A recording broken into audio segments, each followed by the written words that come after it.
What is going on, guys? It is Wrestlelamia here, back with some more news.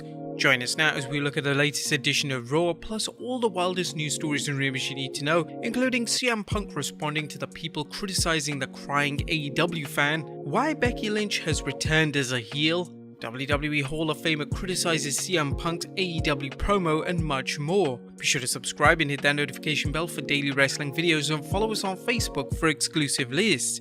Now, as always, we won't recap the matches, we'll just provide you with the good, the bad, and the downright ugly. As always, we start off with the good as number 1, loud boos for Logan Paul.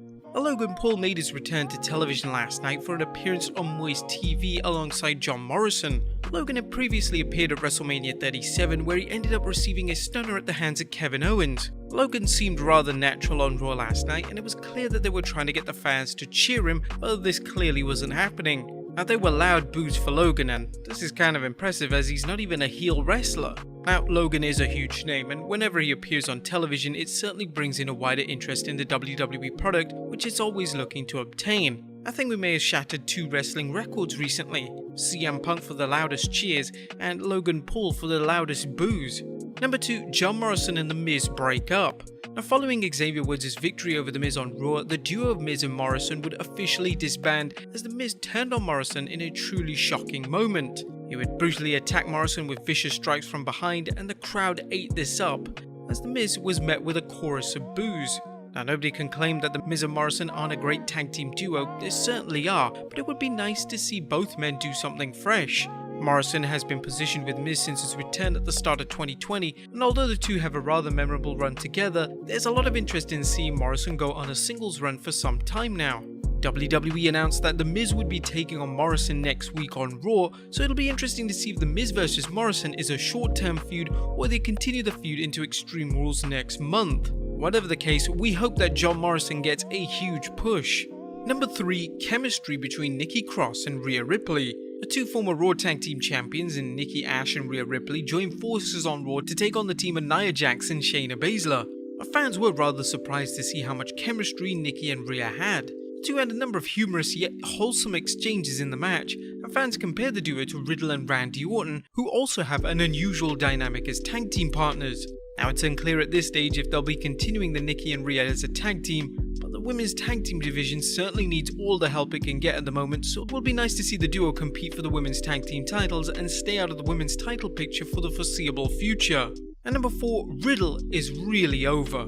Now, the dynamic between Riddle and Randy Orton continues to be a highlight of Raw, with the 2 having another memorable segment on Raw. Riddle would host a championship celebration after he and Orton won the Raw Tag Team titles at SummerSlam the night prior. It's kind of amazing just how over Riddle has become since joining forces with Orton. The crowd absolutely loved everything Riddle did on Raw, both in the segment with Orton as well as his main event match with AJ Styles. Now, as it stands right now, Riddle is definitely one of the most over superstars on Raw, and if things continue in this manner, Riddle will most likely receive a major push towards the WWE title scene in the months to come. But that was the good. What about the bad? As number 1, a need for new challenges for RK Bro. Now, it's no doubt that RK Bro are over as Raw Tag Team Champions, but if the tag team is to stay relevant and popular, they will need new challenges, and new challenges very fast. RK Bro have been feuding with AJ Styles and Omos for what seems like a number of months, and now it's time for another tag team to start a feud with the duo. The problem is that WWE are extremely limited in relation to how many tag teams they have on the roster. In all honesty, the best option right now is for RK Bro to enter into a feud with Mustafa Ali and Mansoor, which could create a fresh new rivalry for the popular tag team and also give Ali and Mansoor the rub. Number 2, Karrion Kross's attire. Following Karrion Kross's NXT title loss to Samoa Joe, I can't get over this outfit. What is it? Is this a reboot from the Sultan during the mid-90s? Is this a homage to Lord Tensai? Okay, the mask kinda looks okay, as it looks like some badass Shredder mask from the Teenage Mutant Ninja Turtle show, but what's with the straps that go over his chest and over his back? It just doesn't fit with his character at all, and it's kinda clear that WWE has no idea how to present Kross on the main roster. The best thing to do at this stage is to pair Kross back with Scarlett and bring back his original entrance, as at this stage Kross is on a downward spiral and the WWE risk ruining Kross's character altogether. And number 3, the standard Raw tropes. Raw once again suffered from the formulaic problems that have cursed the show for a long time. The post-SummerSlam Raw should have been a red-hot show, but a lot of matches and segments felt copy and pasted from prior episodes of WWE's flagship show. The opening segment with Bobby Lashley and MVP went on far too long, and fans clearly lost interest by the end of the segment. There were also a number of underwhelming match finishes with distractions, roll-ups and the other tomfoolery which did little to give any superstar upwards momentum. It's worth noting that Raw pulled a short straw following SummerSlam on Sunday, as SmackDown has the more hype following the returns of Becky Lynch and Brock Lesnar, which WWE have confirmed that Lesnar is appearing on this week's episode. Raw failed to add any returning or new talent to their roster, which naturally has done little to generate excitement for the WWE's premiere show. Now, although there was nothing downright ugly on the show last night, the show failed to generate too much excitement from fans. Raw is in serious need of an overhaul in the creative department.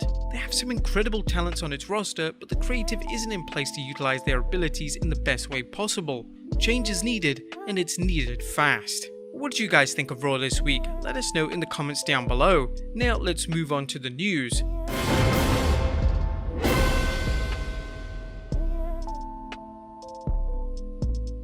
Our first story looks at CM Punk responding to those mocking the crying fan from AEW Rampage. Our first story relates to CM Punk offering a direct response to those fans criticizing and mocking the fan who was seen crying during Punk's AEW debut last Friday. Speaking to ESPN 100, Punk revealed, "I'm a Chicago sports guy. I cried when the Cubs won the World Series. I cried when the Blackhawks won the Stanley Cup. The times I was alive when they won the Cup, not back in the 60s. It means a lot, and it means a lot because I'm so attached to Chicago and sports especially. I understand. Anyone making fun of that dude, you're making fun of me too. There's nothing wrong with being emotional at sporting events or anything you like.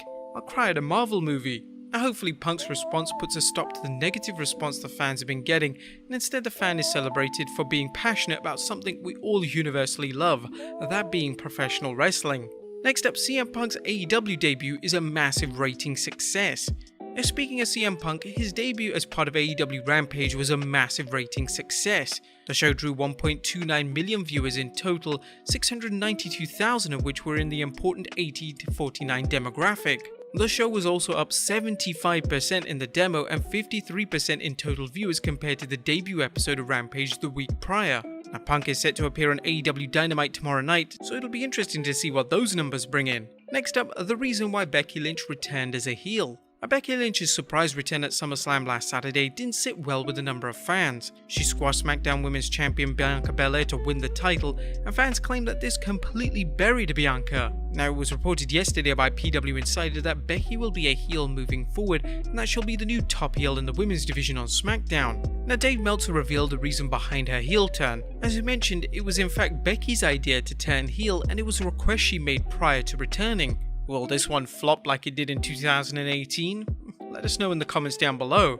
And finally, a WWE Hall of Famer criticizes CM Punk's AEW promo. CM Punk's first promo in AEW received rave reviews from fans. However, there was a Hall of Famer who wasn't a fan of the content of Punk's promo.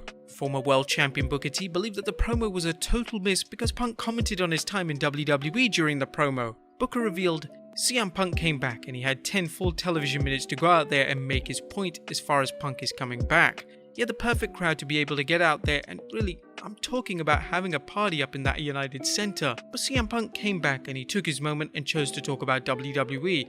That right there was a total miss as far as I'm concerned. I just don't think CM Punk delivered the way he could have as far as a promo goes. I didn't feel a promo. I felt like a guy talking about WWE. When you're talking about the other side, the only thing you're doing is giving them airtime. In our opinion, that is an absolutely terrible take by Booker T. I mean, the word WWE wasn't even mentioned, nor any names. But anyone who expects to be out for 7 years and not mention or even hint at his bad time in the WWE is beyond me. What do you think of Booker's comments? Let us know in the comments down below. I'll see you next time with some more wrestling content.